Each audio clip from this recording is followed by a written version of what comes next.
Well, good evening. I hope you had a good day today. We start off with rain this morning, overnight, a little bit yesterday, which is, of course, so desperately what we need. And then sunshine in the afternoon, and what a beautiful day that was given to us. We're continuing our look in the book of, or well, at least a survey of the Bible. We're taking one book at a time and spending about around, give or take, 10 minutes and just kind of getting an overview. Sometimes having an understanding of the book, as I mentioned previously, having an understanding of the book, the title, the perspective can sometimes, as we read through, give us a more understanding as we go through the book.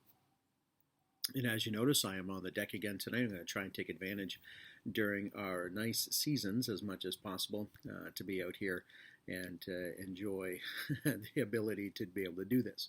So, having said that, let's dive right into the survey. We are at the book of Joshua this evening, and we are looking at a time period after, of course, they're pretty much done their wilderness wandering, and Joshua spent some time with Moses, a fair amount of time watching him. So quickly over with the book of Joshua, we see a lot of the events that take place. We've seen some events take place during a lot of punishment, complaining, and so on through the wilderness wanderings and different battles. But if you recall the battle with that Joshua was fighting, and Aaron and Hur held up Hur held up the arms of Moses, which held the rod of God, so that the Israelites would win in that particular battle. And if Moses' hand dropped down, so we have Aaron and Hur that did that.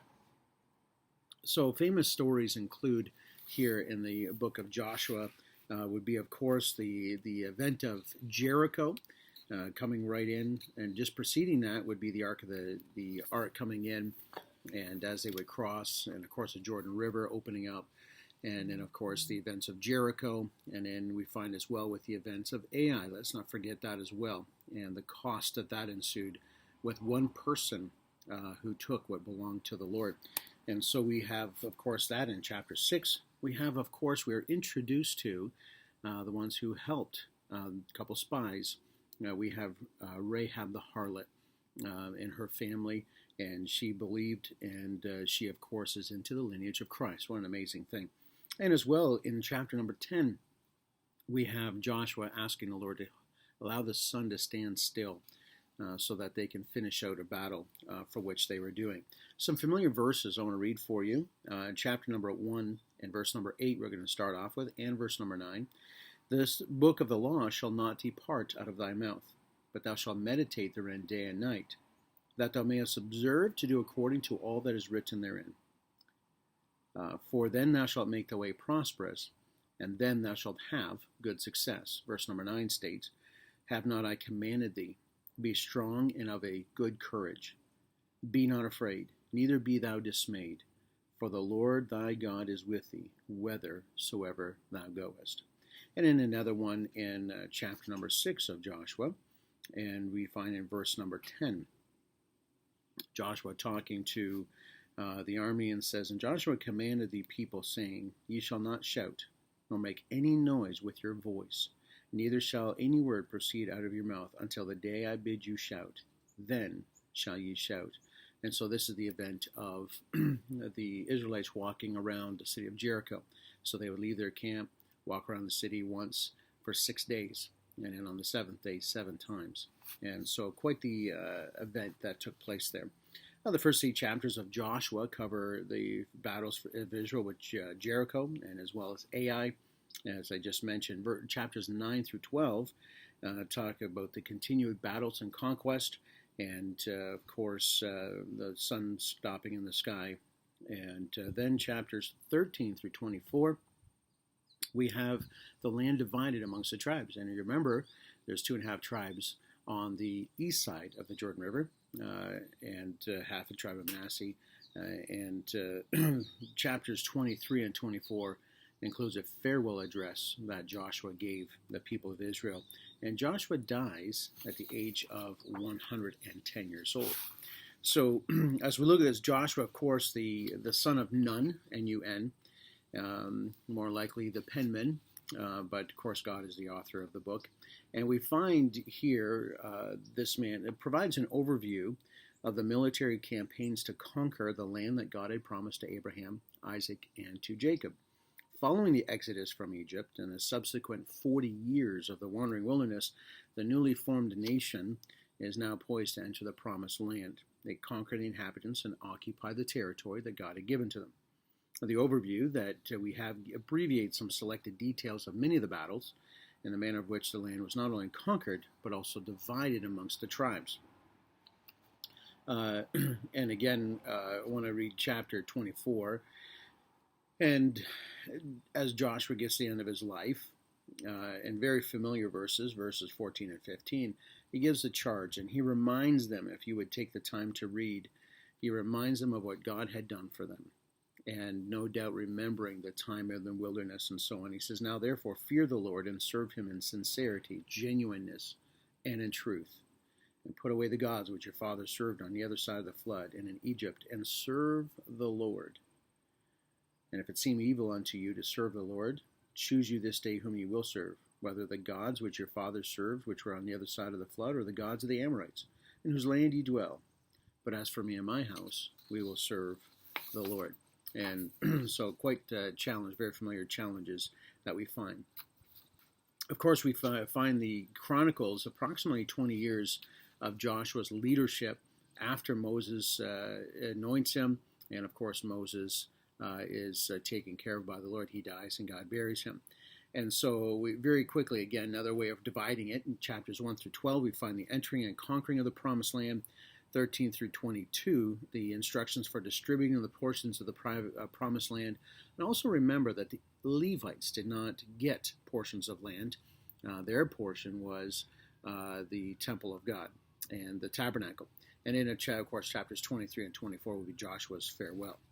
The story of Rahab the harlot and her faith in the Lord and hiding the spies and giving them a place. And she was honored by that. You can read that in Hebrews chapter number 11. Why don't I turn there? Book of Hebrews chapter number 11 in the faith chapter.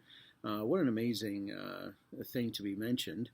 And it says, "By faith the harlot Rahab perished not with them that believed not, when she had received the spies with peace." And if you remember the account, she was supposed to let out the scarlet cord, and she would be saved, and she did so. And also, which is interesting, as you look at book of Matthew, Matthew is an account with the first half or so of chapter number 1. We have the lineage. And reading lineages has not been ultra exciting for me. And as you go, Jesse begat David, and so on, and so on, so begat so and so. And as you go down the list, well, as you will find in Matthew chapter number 1, we have 5 ladies that are mentioned either by name or by an event that took place. So, if you would, in Matthew chapter number 1, in verse number 5, it says this, and Solomon begat Boaz of Rahab, and Boaz begat Obed of Ruth, and Obed begat Jesse. We have Rahab the harlot. We have Ruth the Moabitess. Here's 2 ladies right here that were Gentiles, that were not born into the Jewish lineage. But here we have in one verse 2 ladies mentioned, and what an amazing thing. And so we then, of course, we have Obed begat Jesse, Jesse begat David. So Rahab is not only a line of David, but of course the line of Christ in Matthew chapter 1. Then, of course, we find, as we continue on, cities of refuge were established. And those who had accidentally killed someone, a workplace accident, or the example was giving if 2 men went out and cut trees down with axes and the axe handle flies off and strikes his fellow man. It was not intentional, though the family may seek retribution or vengeance, if we could say it that way. The one who that had happened to, or the one who lost the axe head, could run to a city of refuge and stay there as long as the high priest stayed alive. What a beautiful picture. And of course, God is our refuge, as the psalmist says, and we can stop relying on him being our refuge when he ceases to exist. And we know that can't happen. But they would run to the city of refuge and so find, of course, they would have hope there. And of course, Hebrews chapter 6, verse 18 alludes to that as well. After the Israelites had wandered in the wilderness for 40 years, God allowed them rest as they went into the land of Canaan. And we are, of course, giving great example of what can happen with unbelief. And so there's some theological theme of rest there as well. Application. We read it already in Joshua 1:8. This book of the law shall not depart out of your mouth, but thou shalt meditate therein day and night, that thou mayest observe to do according to all that is written therein. And then thou shalt make the way prosperous, and then thou shalt have good success. Paul tells Timothy, study the word to make thyself approved of God, workman that needeth not be ashamed, rightly dividing the word of truth. And so God told Joshua, if you want to be successful, if you want to have my blessing, then the Word of God needs to be a part of your everyday life, not just on a Sunday, not just on the Sabbath, but every single day, a part of your daily living life. We also find that Joshua here, is a great example, illustration of the benefits of having a good mentor. Now, Moses was not a perfect mentor. He lost his temper, remember? Lost his cool and threw a temper tantrum and smote the rock twice when he's supposed to speak to it, and so on. Moses was not perfect. But we find that Joshua did learn. He remained close to Moses and watched Moses as Moses followed God in tremendous ways. He learned how to pray in a personal way for Moses, learned how to obey through the example as well. And apparently, he also learned from some negative examples at the cost of Moses the joy of entering the promised land. And so what a great thing that we can learn from a mentor, find someone who loves the Lord, loves the Word of God, is endeavoring to be the godly example. But also we need to be reminded that we as well need to be a mentor to someone. We are an example to someone. And so what a wonderful thing is Moses, as Joshua watched him be used of God in a tremendous, phenomenal way. Oh, it didn't mean that Moses didn't have any problems, but Moses learned to communicate, to walk with God on a daily, regular basis. And Joshua, I believe, learned from that, especially when you think of when Moses went up to Mount Sinai for 40 days communing with God. And I can imagine Joshua seeing Moses as he came down with his face shining with God's glory. And so what a wonderful lesson to learn there as well about mentorship and learning from a mentor, but also being a mentor. I just want to finish off with some chapter divisions. I know I've in general, but just a little bit more here if we could. Moses is the new leader after the death, Joshua's the new leader, after the death of Moses. And military leader, of course, and takes us through 7-year battles to take Canaan, starting with Israel crossing the Jordan River. And that's pretty much where Deuteronomy have left off, with getting right to the Jordan River. And then book of Joshua picks up with the Israelites crossing over and so on. And so in chapter 1, we find that Joshua has become the leader after Moses' death, and the Lord spends some time with Joshua. Rahab and the spies are in Jericho in chapter number 2. Chapters 3 through 5, we find the crossing of the Jordan River once again, the miracle there of the water being divided. Chapter 6, we find that Jericho is surrounded the 6 times, and God brings the walls down, and the people were obedient, and Joshua led them. Chapter 7, what a sad chapter. Somebody had taken something from Jericho, and God specifically said, all the spoils belong to me. And one man had taken some gold, silver, and a garment at the cost of the life of his entire family, and as well as some other men who had lost their lives in a battle. And what a sad event. Chapter 8, we find again attack on Ai. Chapter number 9, the deception of the Gibeonites, and what it cost to Israel as well. And so we find that in chapter 10, the sun standing still. 11 through 12, all the kings defeated in the land, really brought the land down. Chapters 13 through 22, again, the land is divided up into different borders and boundaries and so on. And again, except for the Levites, their job was the temple and the tabernacle and so on, and their worship. Their job was to make sure that all the ceremonies and the sacrificial rites and everything was done properly. And that was their task.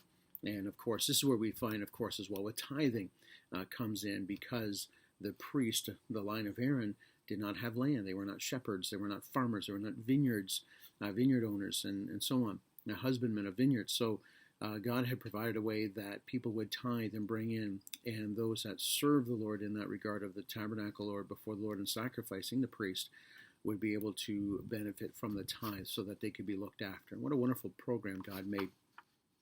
Chapter 23 and 24 again, we find Joshua's farewell, reminder to Israel that they cannot just serve the Lord of their own accord in the sense of their own power. And of course, he challenged them, and they said, "We will serve the Lord." And so we find the book ends there with the death of Joshua. And 40 years, Israel gets into land, 40 years after their first opportunity.